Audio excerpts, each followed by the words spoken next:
I'm Dr. Bojack from Atlanta Chiropractic, your Polak posture doc.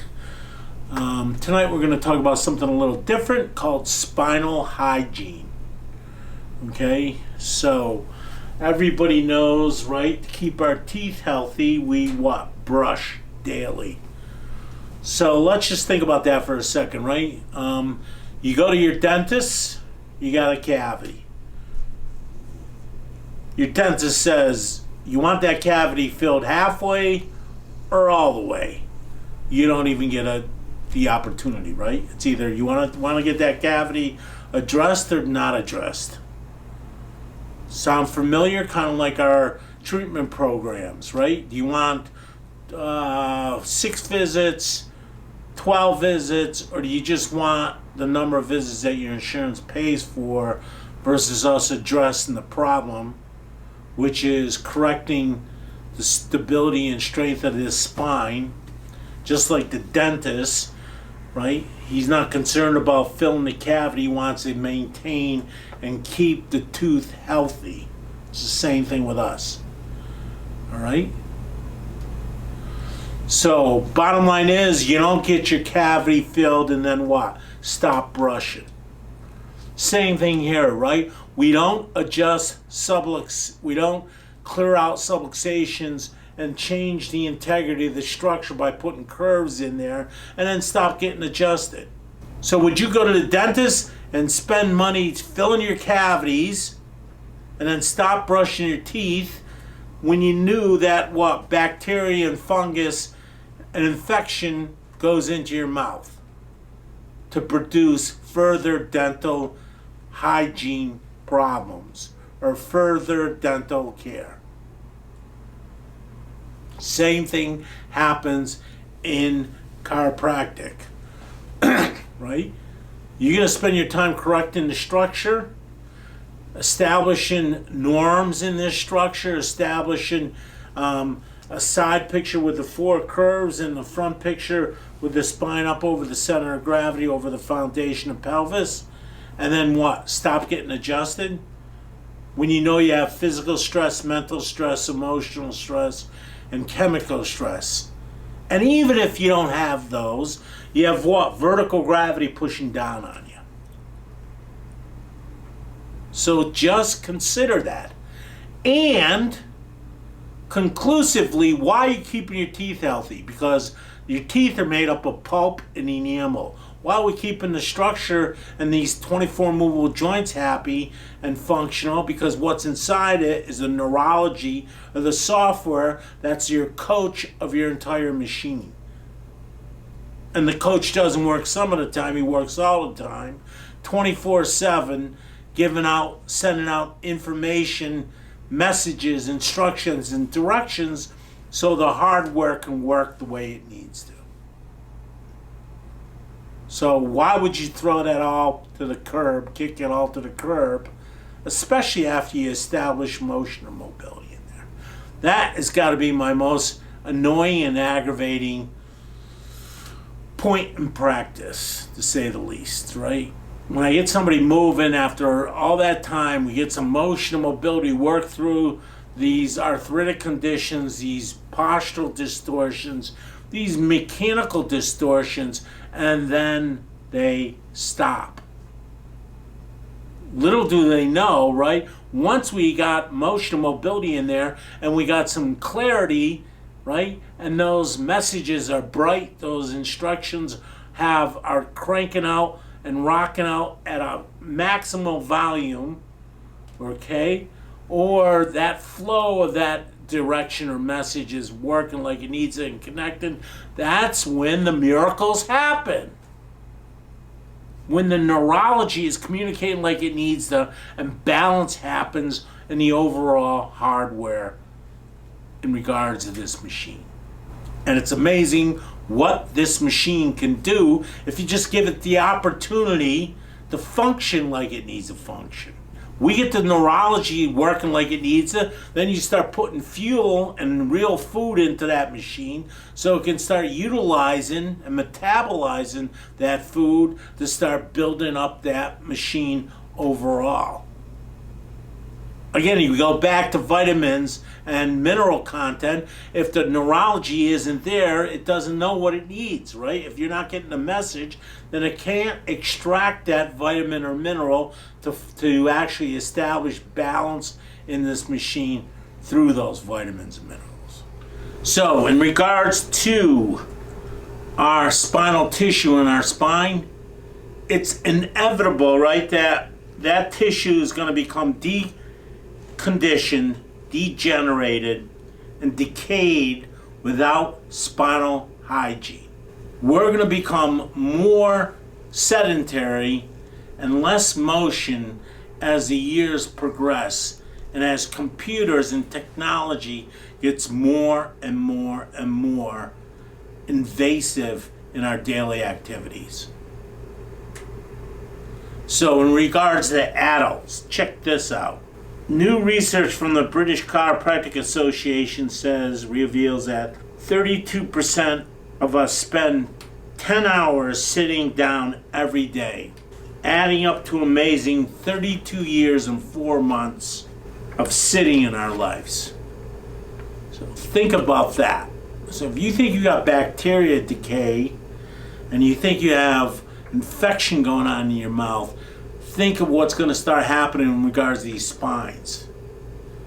As they start to decay and degenerate and decondition, what's going to be irritated is the neurology, or that power cord, which is going to affect the flow, the expression, the tone, the pitch, the volume, or the actual brightness of that conversation to the organs, muscles, and tissues and glands.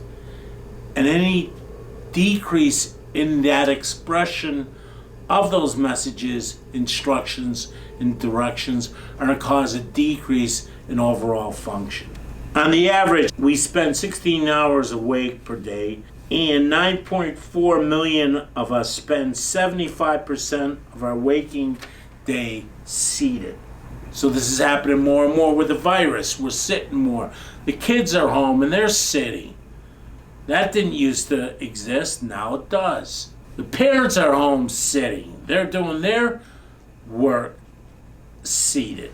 Everybody is seated, and that tissue is being deconditioned, degenerated, and decayed as we move less and less. Last one, 59% of the working population sits down all day at work. Nearly 50% of those who work refuse to leave their desk even during lunch.